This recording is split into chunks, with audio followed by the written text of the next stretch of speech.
On April 29, 1945, Private First Class Leon Bass stood at the entrance to Buchenwald concentration camp, 21 years old, from Philadelphia, and he was looking at something that would change how he understood everything. Bass was part of the 183rd Engineer Combat Battalion, an all-black unit that had been fighting across Europe since D-Day. The Army had assigned his unit to provide support during the liberation. What Bass saw that day, the skeletal prisoners, the crematoriums, the evidence of industrial genocide, made him realize something profound. He had spent his entire life being told by white Americans that black people were inferior, subhuman, dangerous. Now he was standing in a place built by white people who had convinced themselves that certain humans weren't human at all. The U.S. Army in 1945 was still completely segregated. Black soldiers served in separate units, ate in separate mess halls, slept in separate barracks. They had fought across North Africa, Sicily, Italy, France, and Germany, but always apart from white soldiers. The Army told them this was necessary, that integration would cause problems. That white soldiers wouldn't accept them as equals. That the German people, especially German women, would be hostile to black soldiers because of Nazi racial ideology.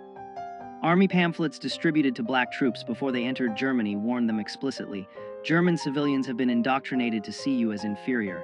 Expect hostility. Expect rejection, keep your distance. The Army was preparing black soldiers for a hostile occupation in a country that had spent 12 years being told that non-Aryans were subhuman. What the Army didn't tell them was that Nazi propaganda had been more complicated than simple hostility. Yes, the Nazis had classified black people as racially inferior, but many ordinary Germans had never met a black person. Their understanding came entirely from propaganda, and that propaganda had been contradictory. Jesse Owens had won 4 gold medals at the 1936 Berlin Olympics while Hitler watched. German audiences had watched American films featuring black performers. And after the war, when black American soldiers began occupying German cities, something unexpected happened. The hostility the Army had warned about didn't materialize. Instead, German civilians, particularly women, approached black soldiers with curiosity, friendliness, and sometimes genuine warmth. This wasn't what anyone had expected. Not the Army, not the soldiers, and certainly not the white American command structure that had spent decades maintaining segregation. The U.S. Army responded immediately with new regulations. General Dwight Eisenhower, Supreme Commander of Allied forces in Europe, was under pressure from Southern congressmen who were horrified by reports of black soldiers socializing with white German women. The Army issued orders restricting fraternization. Black soldiers received explicit warnings. Relationships with German women would result in court-martial. White military police began patrolling areas where black soldiers were stationed, looking for violations. But the regulations revealed something the Army didn't want to admit. They weren't trying to prevent fraternization with enemy civilians. They were specifically trying to prevent black soldiers from forming relationships with white women. White American soldiers faced no such restrictions. The Army's concern wasn't about fraternization with Germans. It was about maintaining the racial hierarchy that had governed American society since slavery. By summer 1945, the Army was facing a public relations crisis back home. Southern newspapers ran headlines about black soldiers fraternizing with German women. Congressmen demanded investigations. White soldiers sent letters home describing black troops socializing with German civilians, while white soldiers faced resentment from Germans who saw Americans as occupiers. The racial logic was twisted. Black soldiers who had been told they would face the worst hostility were receiving the warmest welcome. White soldiers, who had expected to be treated as liberators, often encountered cold shoulders from Germans who associated them with bombing campaigns and occupation authority. This reversal threatened fundamental assumptions about racial hierarchy. If black soldiers could be accepted, even welcomed, by white Europeans, what did that say about American segregation? The Army's response was to double down on restrictions targeting black troops specifically. Despite the regulations, relationships continued to form. In Stuttgart, a black supply sergeant named William Johnson met a German woman named Hildegard while distributing rations to civilian population centers. In Frankfurt, a military policeman named Robert Townsend started teaching English to German refugees at a displaced persons center, where he met Elizabeth, a former schoolteacher. In Munich, a combat engineer named Thomas Green helped repair a bombed church where he encountered Maria, whose husband had died on the Eastern Front. These weren't illicit affairs or violations of orders. They were human beings meeting in the aftermath of catastrophe, finding common ground in shared experiences of loss and survival. But to the Army command structure and to American society, they represented a fundamental threat. Interracial relationships between black men and white women, the absolute taboo of American racial hierarchy. The army began conducting investigations. Black soldiers who were seen regularly with German women were called in for questioning. Where had they met her? What was the nature of their relationship? Did they understand the regulations against fraternization? The interrogations were meant to intimidate, to remind black soldiers of their place in the hierarchy. But something interesting happened during these investigations. German women began defending the soldiers.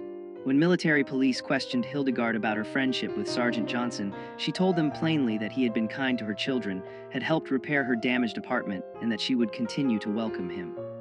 The army could court-martial soldiers. They had no authority over German civilians. The women knew this. Some had lost husbands and fathers in the war. Many had experienced violence during the Soviet advance. Black American soldiers, in contrast, had treated them with dignity. By August 1945, something remarkable was documented in Army reports. Black soldiers were receiving marriage proposals from German women, not one or two isolated cases, dozens. The Army Chaplain Corps was overwhelmed with requests for authorization to marry. Each request required approval from commanding officers, investigation of the German civilian's background, certification that she wasn't a Nazi Party member, and verification that the soldier understood he was violating social norms. The marriage approval process could take 6 months to a year. Many couples went ahead with German civil ceremonies which the army refused to recognize, but the requests kept coming. German women were willing to face ostracism from their own communities. Black soldiers were willing to risk court-martial. What emerged from the devastation of post-war Germany was something nobody had predicted. Genuine human connections that defied both Nazi racial ideology and American segregation. Then came the backlash. In January 1946, the Army issued General Order 97, officially banning marriage between occupation forces and German nationals. The order applied to all soldiers, but enforcement focused disproportionately on black troops. White soldiers who had formed relationships often received waivers or were quietly transferred. Black soldiers faced immediate disciplinary action. Sergeant William Johnson was court-martialed for conduct unbecoming after military police found letters from Hildegard in his footlocker. He was reduced in rank and transferred to a labor battalion. Private Robert Townsend was given a choice: end his relationship with Elizabeth immediately or face dishonorable discharge. The message was clear. Black soldiers who had fought for American freedom in Europe were still subject to Jim Crow restrictions. The Army would rather destroy soldiers' careers than allow interracial relationships to continue. Victory over fascism abroad hadn't changed racial hierarchy at home. To understand why this happened, you have to understand the Rhineland bastards. After World War I, French occupation forces in the Rhineland included colonial troops from Senegal and Morocco. Some German women had relationships with these soldiers. Children were born. The Weimar Republic registered approximately 600 of these mixed-race children.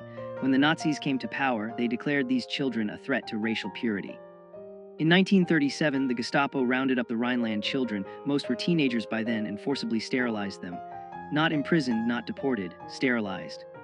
The Nazi obsession with preventing mixed-race reproduction was so intense they violated children's bodies to prevent future contamination.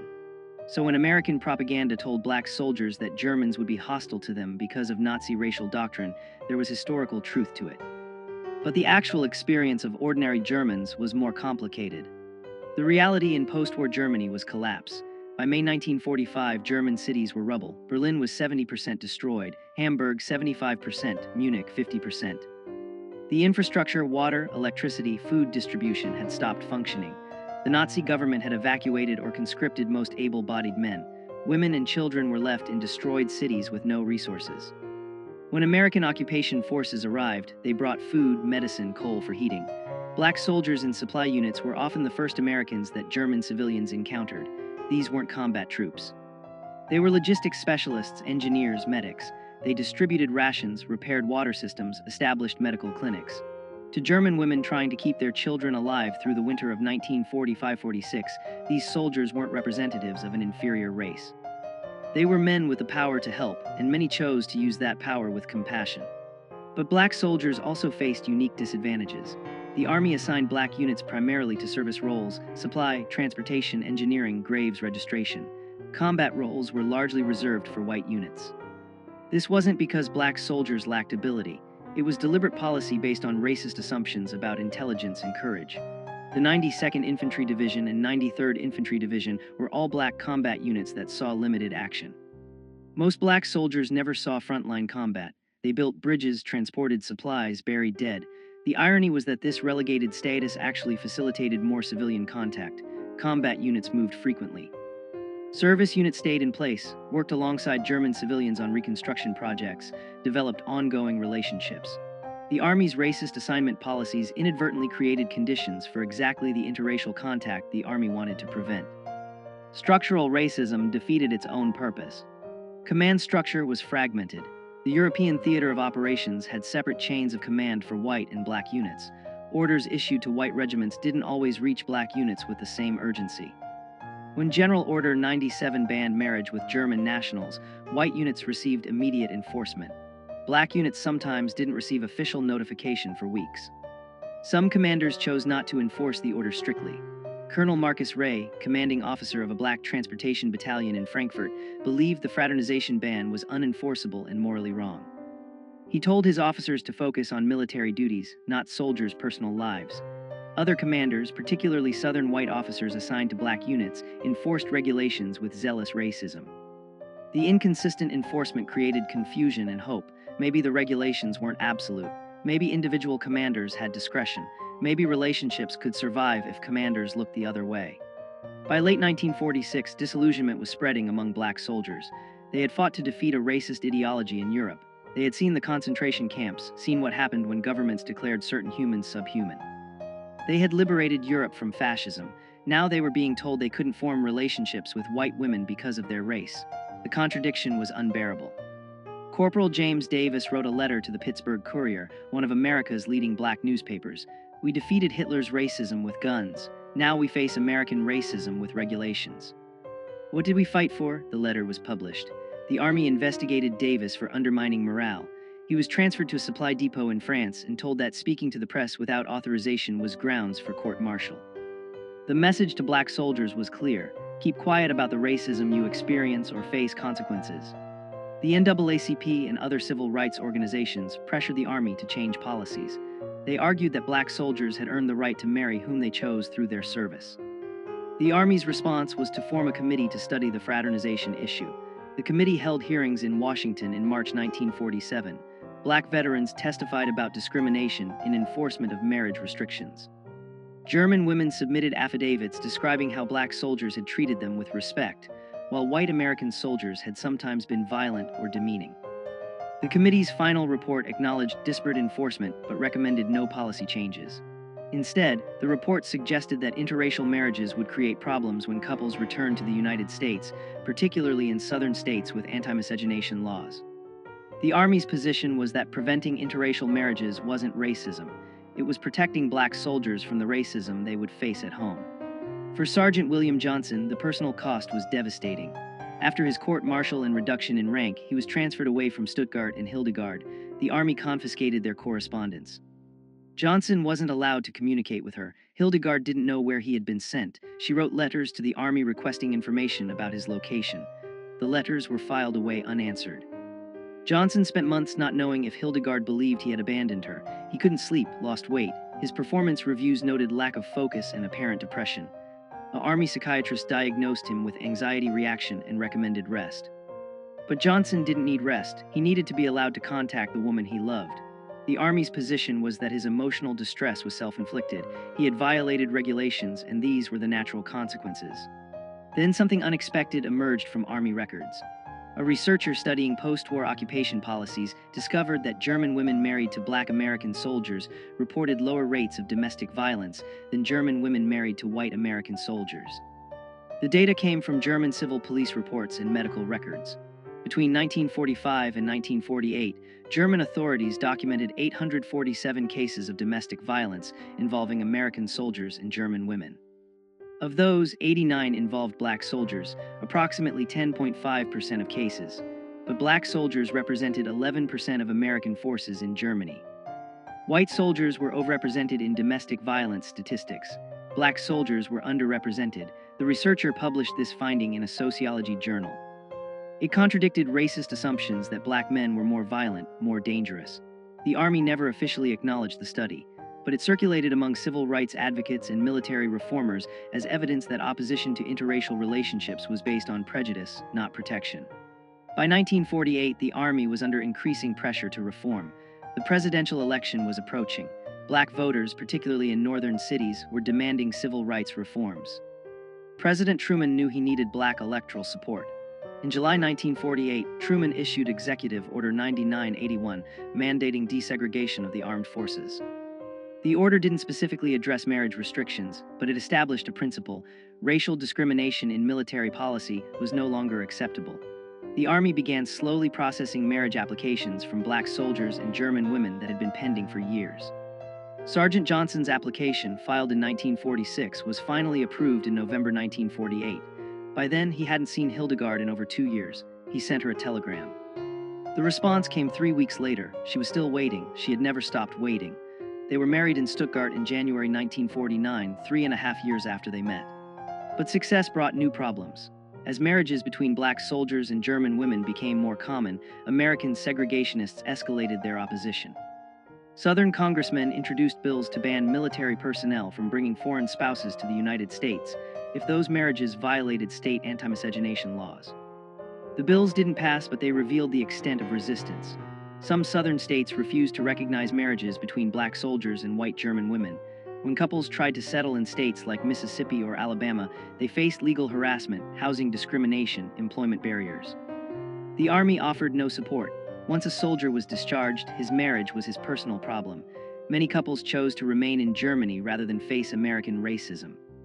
Others moved to northern cities, New York, Chicago, Philadelphia, where interracial couples faced less overt hostility but still encountered discrimination in housing and employment. The winter of 1948-49 was brutally cold in Germany. Coal shortages meant many buildings had no heat. Food rationing continued. The Berlin blockade had begun in June 1948, escalating tensions between American and Soviet forces. Germany was becoming the front line of the Cold War. Military families, including those in interracial marriages, faced both material hardship and geopolitical uncertainty. Would American forces remain in Germany? Would families be allowed to stay together? The uncertainty was compounded by practical challenges. Housing shortages meant married soldiers often couldn't find accommodation for their wives. The Army provided housing for officially recognized military families, but many interracial couples' marriages weren't recognized by all Army commands. Some couples lived in German civilian housing, separated from military support systems. Others lived in displaced persons camps. The physical and bureaucratic environment seemed designed to make these relationships fail. British occupation authorities had different policies than American forces. British Army regulations allowed marriage with German civilians with command approval, without racial restrictions. French forces, which included colonial troops from Africa, also permitted interracial relationships. Soviet forces operated under their own separate system in the Eastern Zone. The different policies created tension among Allied occupation authorities. American commanders complained that other allies were undermining discipline by allowing what the U.S. Army prohibited. But the real source of tension was that British, French, and Soviet attitudes highlighted American racial hypocrisy. How could the United States claim moral leadership of the free world while maintaining segregated military forces and prohibiting interracial marriage? Soviet propaganda exploited this contradiction effectively. Radio broadcasts from East Berlin featured interviews with black American soldiers describing discrimination they faced. The Cold War was beginning, and American racism was becoming a propaganda liability. Corporal Robert Townsend had a different strategy. After the Army gave him the ultimatum, end his relationship with Elizabeth or face discharge, he chose discharge. In March 1947, Townsend requested early release from service. The Army granted it immediately, perhaps hoping to make an example of him. Townsend stayed in Germany as a civilian. He found work with the Civilian Occupation Administration, married Elizabeth in a German ceremony, and lived in Frankfurt. When other black soldiers heard about this, some followed his example. Why fight the Army's regulations when you could simply leave the military and stay in Germany as a civilian? The Army considered this mass defiance. In 1948, Army intelligence estimated that approximately 200 former black soldiers had remained in Germany after discharge, specifically to be with German women. The Army had no authority over them as civilians. The regulations had created exactly what they were meant to prevent: permanent interracial families in Europe. Support networks developed. German women married to black soldiers formed mutual aid groups. They shared information about navigating military bureaucracy, helped each other find housing, provided childcare support. Some German churches, particularly Catholic parishes that opposed the Nazi regime, openly welcomed these couples. Pastor Friedrich Weber in Munich organized marriage preparation classes specifically for mixed couples, teaching them about both American and German law, preparing them for challenges they would face. Black soldiers who had received marriage approval shared advice with those still navigating the system. An informal network of sympathetic chaplains and officers passed information about which commands were enforcing regulations strictly and which were allowing discretion. This underground support system operated below the Army's official radar. It couldn't change regulations, but it helped couples survive them. The Army knew about these networks but couldn't stop them without generating negative publicity. The NAACP Legal Defense Fund developed a new legal strategy. They argued that military marriage restrictions violated soldiers' constitutional rights under the First and 14th Amendments. Marriage was a fundamental right. The Army couldn't restrict it based solely on race without compelling governmental interest. The strategy was untested. No federal court had ever ruled on military marriage restrictions. The Defense Fund filed a test case in 1948 on behalf of Sergeant David Coleman, who had been court-martialed for marrying a German woman without authorization.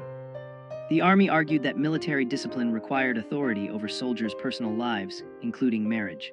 The federal district court ruled in the Army's favor, saying military necessity justified the restrictions. The Defense Fund appealed. The case moved slowly through federal courts. While it was pending, it provided hope. Maybe courts would eventually recognize that black soldiers had the same marriage rights as white soldiers, regardless of military service. Each soldier faced an individual calculation. Obey regulations, maintain military career but lose the relationship. Or defy regulations, face court-martial or discharge but stay with the woman you loved.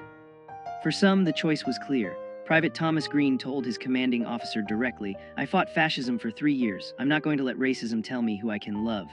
Green faced court-martial, received a dishonorable discharge and stayed in Munich with Maria.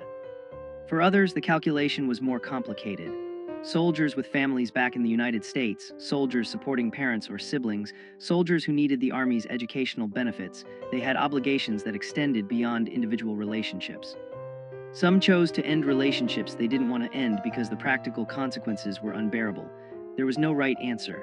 Each man had to decide what he was willing to sacrifice and what price was too high to pay. Some couples tried compromise solutions. Private James Wilson and his German fiancée Anna agreed he would return to the United States first, establish civilian life, then send for her to immigrate as his fiancée rather than as a military dependent. The plan seemed solid.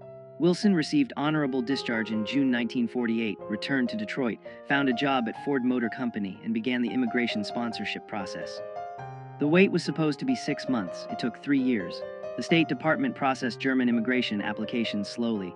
Former enemy nationals faced additional scrutiny. Applications from German women engaged to black American men faced the slowest processing of all. Wilson sent letters weekly. Anna waited in Munich, working as a seamstress. By the time her visa was finally approved in 1951, they had spent most of their relationship apart.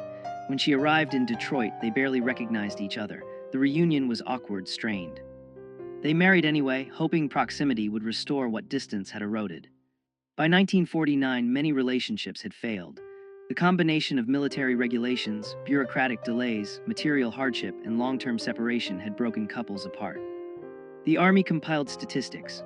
Of approximately 3,200 marriage applications filed by black soldiers serving in Germany between 1945 and 1949, only 1,100 had been approved. Of those approved marriages, an estimated 40% ended in separation or divorce within 5 years. The Army used these statistics to justify their original restrictions. See, these relationships don't work. What the statistics didn't capture was how Army policies actively sabotaged these relationships. Forced separations, delayed processing, lack of support, hostile enforcement, every institutional barrier made failure more likely. Then the Army used that failure as evidence that black soldiers shouldn't be allowed to marry German women in the first place. The circular logic was perfect. The racism was self-fulfilling, and couples who had survived were exhausted. This is when the story could have ended. Failed experiment, proof that American segregation was right, but something happened that changed everything.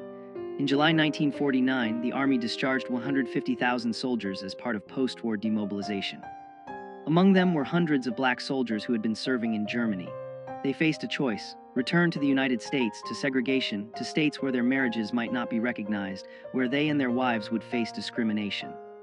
Or stay in Germany, where they were accepted, where their relationships were normal, where their children wouldn't grow up under Jim Crow. A remarkable number chose to stay. They became permanent residents of Germany, found civilian employment, built lives outside the American military system. The army couldn't stop them. They were no longer soldiers, they were free men making free choices. And their choice was Germany over America. The breakthrough wasn't tactical or technological, it was demographic. By 1950, approximately 1,500 Black American veterans were living permanently in Germany with German wives and families. They became a visible community. In Frankfurt, they established a social club. In Munich, they organized a mutual aid society. In Stuttgart, they created an English language school where German wives could learn English and German children could maintain connection to American culture. These weren't isolated individuals anymore. They were an established community recognized by German authorities, integrated into German society. German churches welcomed them. German employers hired them. German neighbors accepted them. The existence of this community disproved every argument about why these relationships couldn't work. They were working, not because the army had supported them, but because the couples had persevered despite institutional opposition. The community's mere existence was revolutionary. But living in Germany as Black Americans in the 1950s brought new risks. The Cold War was intensifying, Berlin was divided, Soviet espionage was real. American intelligence services were suspicious of Americans who chose to live in Europe permanently, particularly those who had rejected life in the United States. FBI files documented Black veterans living in Germany as potential security risks. The assumption was if they prefer Germany to America, maybe they're vulnerable to Soviet recruitment. This wasn't paranoia. The Soviets did recruit Western expatriates, but the surveillance was also racist. White American expatriates in Europe faced less scrutiny than Black expatriates. Some Black veterans were questioned by U.S. intelligence officers. Were they in contact with Soviet agents? Did they attend communist meetings? Had they made statements critical of the United States? The men who had fought fascism were now suspected of communist sympathies simply because they lived abroad with German wives. The real test came in 1954. The Supreme Court issued its decision in Brown v. Board of Education, declaring school segregation unconstitutional. The decision energized civil rights activists. It also triggered massive resistance from Southern segregationists.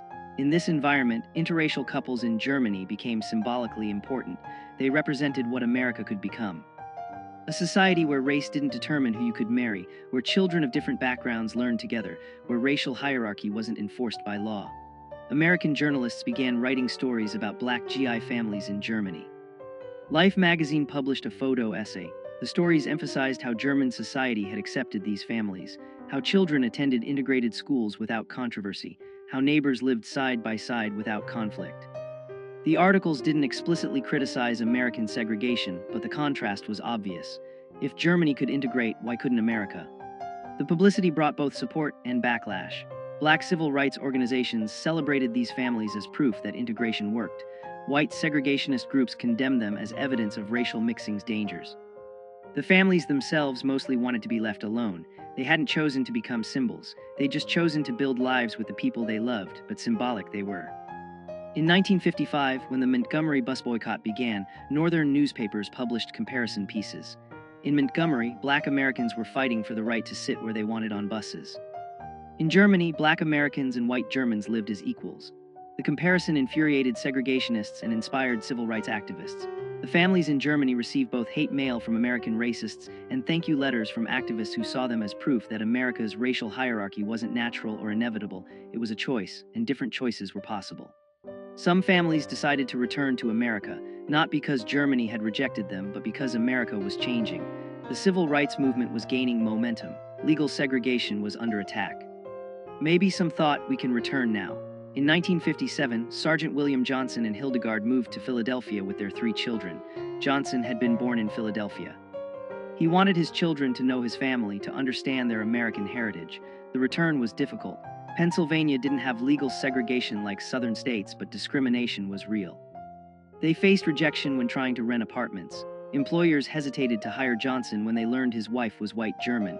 Their children faced questions at school. Why does your mother have an accent? Why does she look different than your father? The family persevered. Johnson found work as a mechanic. Hildegard learned English, made friends, became active in their church. But acceptance wasn't universal. In 1958, Johnson was offered a better job in Virginia. The family moved to Richmond. Virginia was still enforcing anti-miscegenation laws. The law, titled the Racial Integrity Act, prohibited marriages between white and non-white people. Johnson and Hildegard's marriage had been legal in Germany and was recognized by federal law.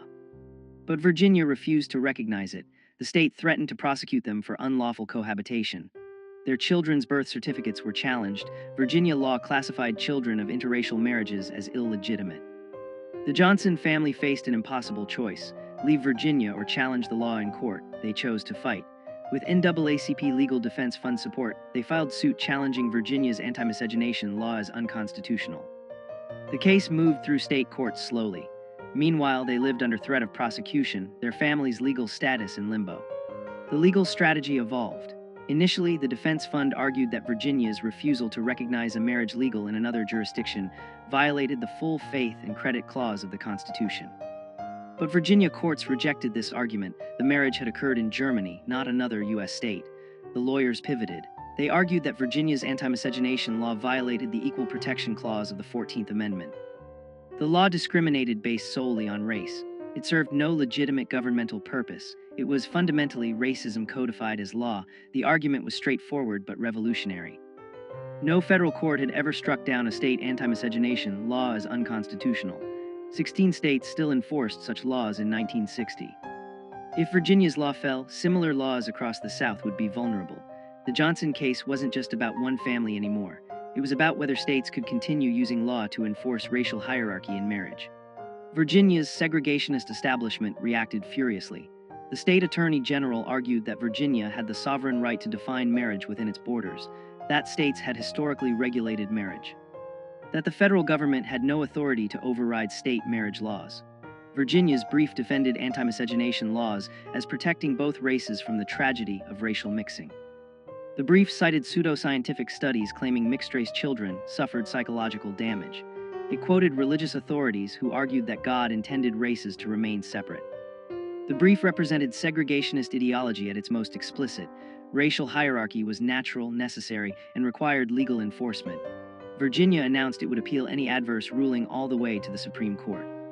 Segregationist newspapers ran editorials warning that if states lost the right to prohibit interracial marriage, the entire legal framework of segregation would collapse. They were right. The Johnson family endured 3 years of legal limbo. During that time, they faced harassment, anonymous phone calls at night, threatening letters. Someone threw a brick through their window with a note. Go back to Germany. Their children were bullied at school. Other parents prevented their children from playing with the Johnson kids. Local businesses refused to serve them. The family could have left Virginia, could have moved to a northern state, could have returned to Germany where they were accepted. But Hildegard insisted on staying. She told a reporter, "We left Germany because we believed America was better. If we run away now, we prove the racists right. We stay and fight." Her determination was remarkable.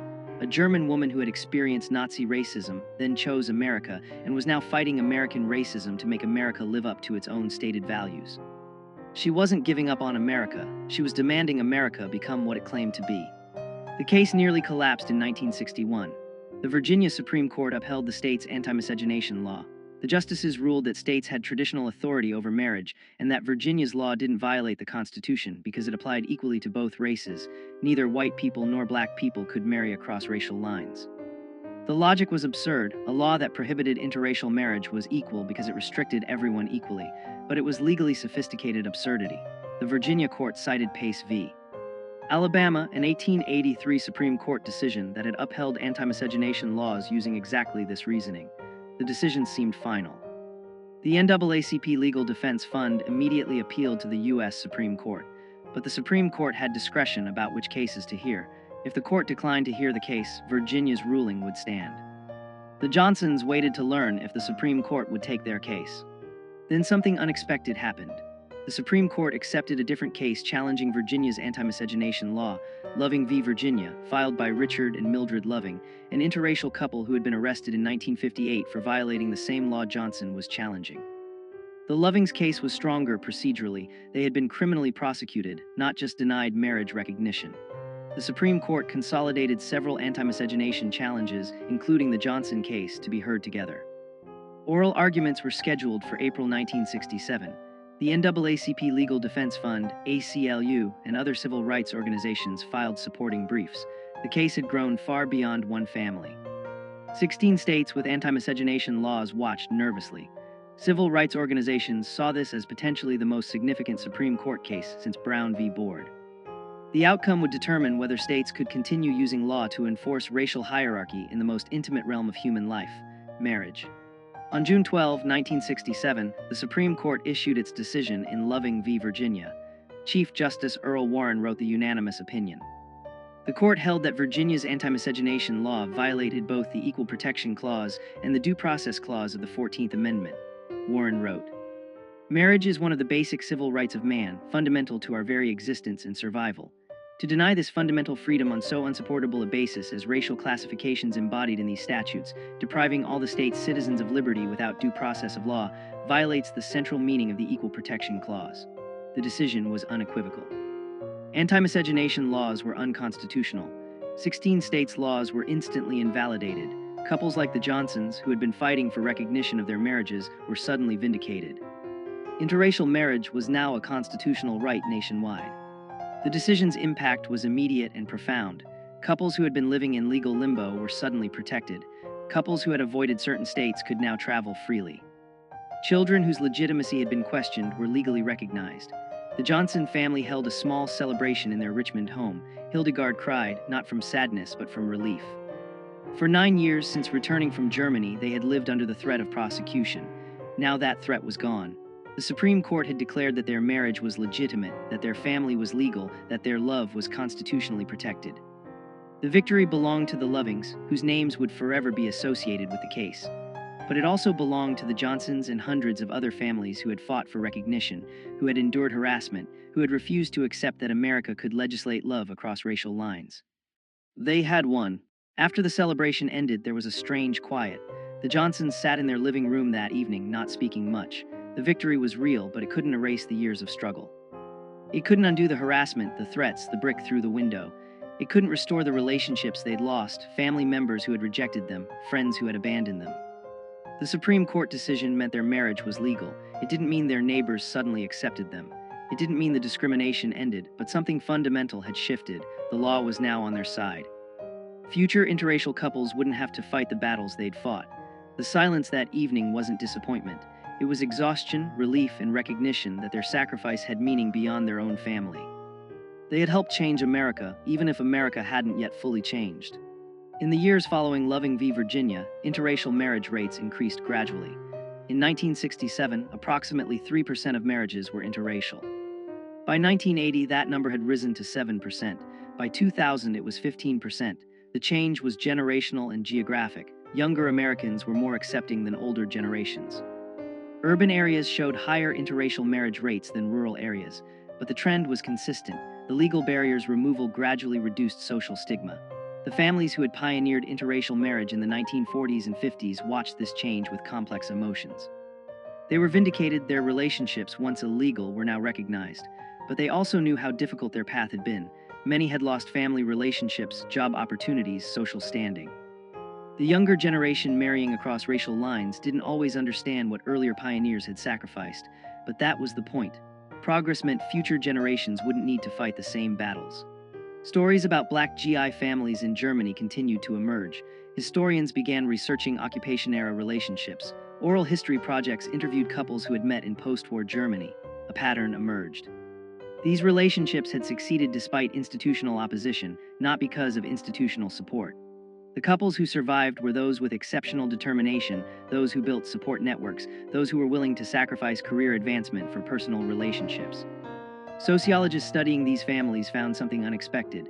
Children from these families showed higher rates of cross-cultural competence, foreign language fluency, and international perspective than children from monoracial families.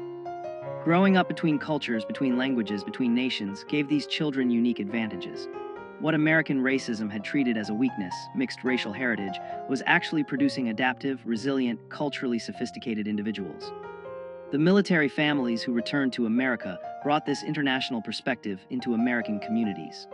The U.S. military never officially apologized for its discriminatory marriage policies, but institutional practices changed. By 1970, the military had abandoned race-specific marriage restrictions.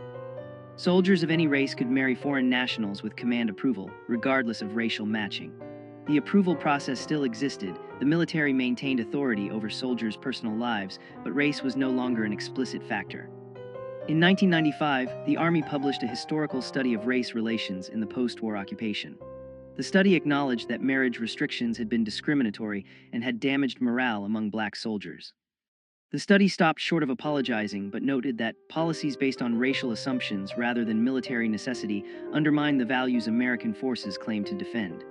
It was bureaucratic language, carefully hedged. But it was acknowledgement. The institution that had enforced segregation was admitting its policies had been wrong. By the 2000s, military interracial marriage was common and unremarkable. Approximately 15% of military marriages were interracial, higher than the civilian rate of 12%. Military bases were among the most integrated spaces in American society. Base housing, schools, churches, recreation facilities, all fully integrated, all normalizing interracial families. This wasn't because the military had become progressive. It was because military policy, once it abandoned formal discrimination, created conditions where integration became practical reality. Soldiers from different backgrounds served together, socialized together, formed relationships together. The institutional barriers that had prevented interracial relationships in the 1940s were gone. What remained was human connection unmediated by institutional racism. The military, which had pioneered segregation in the early 20th century, had become a leading force for integration by the early 21st century. The irony wasn't lost on historians studying this transformation. Researchers studying interracial marriage outcomes found consistent patterns. Interracial marriages in the military showed similar or slightly better stability rates compared to same-race marriages. Children from interracial military families showed no disadvantages in educational achievement, psychological well-being, or social adjustment compared to children from same-race families. In fact, some studies showed advantages. Higher cultural competence, greater empathy, more sophisticated understanding of identity. The racist predictions that had justified marriage restrictions, that interracial marriages would be unstable, that mixed-race children would be damaged, were empirically false. The Johnson family exemplified these patterns. Their 3 children all graduated college, 2 became teachers, 1 became a social worker, all married and raised their own families. The grandchildren of William Johnson and Hildegard grew up in an America where their grandparents' marriage was legally protected, and where their own mixed heritage was source of pride, not shame. In 2017, 50 years after Loving v. Virginia, historians organized a symposium on interracial military families. William Johnson, then 93 years old, was invited to speak. He and Hildegard, 91, traveled to Washington, D.C. for the event. Johnson told the story of their meeting in Stuttgart in 1945, the piano wire tensioner Wait, Wrong Story. He told their story. Meeting during the occupation, falling in love, facing the Army's opposition, enduring years of legal limbo, the harassment in Virginia, the vindication of the Loving decision. He spoke for 30 minutes. The audience, historians, civil rights activists, younger interracial couples, listened in silence. When he finished, Hildegard stood to speak. She said simply, "We just wanted to be together. We didn't want to be symbols. But if our stubbornness helped other people, I'm glad." The audience stood and applauded for 5 minutes. History was honoring them. The Johnson story is one of thousands. Thousands of black American soldiers who met German women in the aftermath of World War II. Thousands of couples who faced institutional opposition, social stigma, legal barriers. Some relationships didn't survive those pressures, but many did. Those couples, through their persistence, helped dismantle legal barriers to interracial marriage. Their lawsuits challenged anti-miscegenation laws. Their existence proved that interracial families could thrive. Their children and grandchildren carried forward a living refutation of racist ideology. This wasn't the conventional civil rights narrative of marches and protests. It was quieter, more personal. It was people choosing love over conformity, choosing human connection over institutional hierarchy, choosing to build families that violated racial boundaries. Their resistance was domestic, intimate, daily, but it was resistance nonetheless, and it contributed to transforming America's understanding of race, family, and belonging. William Johnson died in 2019 at age 95. Hildegard followed 6 months later at 93. They had been married 70 years. At the funeral, their children spoke about their parents' determination, their refusal to accept that society could dictate whom they loved. Their grandchildren spoke about growing up with a German grandmother whose accent never faded, who taught them to speak German, who made Stalin at Christmas and told them stories about surviving the war. Their great-grandchildren, some of whom were too young to understand funerals fully, represented something profound. A multiracial, multicultural family that existed only because 2 people in 1945 had met amid the ruins of war and chosen each other. The pianist played Lily Marleen, the song that both German and Allied soldiers had sung during the war. In the audience, other elderly interracial couples from the occupation era wept. They knew what it had cost. They knew what it had meant. They had loved it. The story of Black American soldiers and German women in post-war Germany teaches us something essential about human connection and institutional power. Racism functions through institutions, laws, military regulations, social norms that enforce hierarchy and separation. But racism is ultimately a human creation, and humans can choose differently. The couples who defied military regulations and anti-miscegenation laws weren't heroes in the conventional sense. They were ordinary people who made a simple choice to be together, regardless of institutional opposition. Their choice was radical precisely because it was ordinary. They didn't seek to dismantle segregation through their relationships. They just wanted to build families, but in doing so and persisting despite opposition, they helped transform America, not through speeches or legislation primarily, but through lived example. They proved that the boundaries racism drew were artificial, arbitrary, and ultimately unable to contain human connection. When we look back at the 1940s and 50s, it's easy to see the racism clearly. Anti-miscegenation laws seem obviously unjust now, but in that era they were defended by legislators, judges, religious leaders, citizens who believed racial separation was natural and necessary. The couples who defied those laws faced real consequences, lost jobs, family rejection, legal prosecution, social ostracism. They persisted not knowing that future generations would view them as pioneers. They couldn't see 2025, couldn't know that interracial marriage would become common and legally protected. They acted on faith, faith in their relationships, faith that their choice was right despite what society said. That faith was validated by history, but they didn't have history's validation when they needed courage. They had only their commitment to each other, and somehow that was enough. This is the story they didn't teach you in school. The story of Black American soldiers who were told they'd be unwanted in Germany, who found acceptance instead. The story of German women who had been told Black people were inferior, who chose Black American soldiers as husbands anyway. The story of couples who faced down both Nazi racial ideology and American segregation. The story of families that existed as living proof that racial hierarchy was a lie. Their story is American history. It's civil rights history, it's military history, it's German history, it's human history. If this forgotten story resonated with you, please like this video. Subscribe to hear more untold histories of courage and resistance. Leave a comment telling us where you're watching from and whether you've heard this story before. Thank you for listening to this history. Thank you for keeping these stories alive. And remember, the boundaries that divide us are never as strong as the connections that unite us.